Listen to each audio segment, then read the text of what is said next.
Buhari has agreed that power should go to the South-South, Sage reported.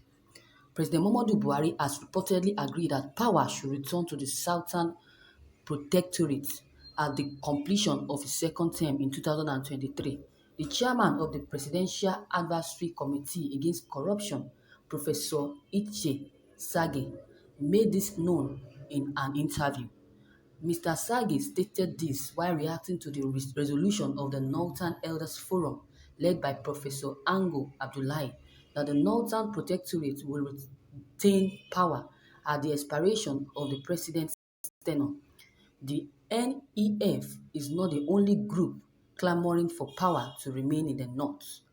Arewa Youth Consultative Forum has advised political parties to ensure that they field candidates of Northern extraction in the next presidential election or reject not going so after the 2023 exercise. The governor of Kaduna State, Nisa El-Rafia, appears to be in opposition to the decision of the NEF and the AYCF, fueling speculations of him nursing the political ambition to succeed Vice President Yemi Osinbajo in office. The PACSAC chairman is reacting said that the decision of the North to retain power is dangerous, and this may cause uncontrollable chaos in the country if the gentleman agreement of rotating power between North and South is breached.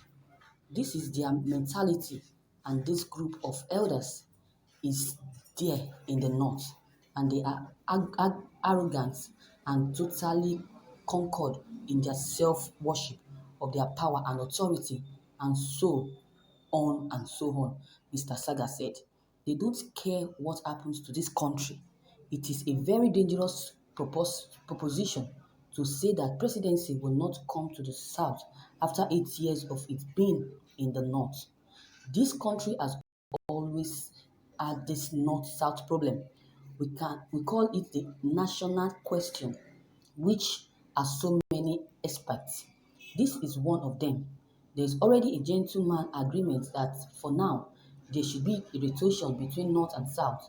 In fact, it was the North that has vehement about that when Osinbajo was in power, and that has now been instituted by practice.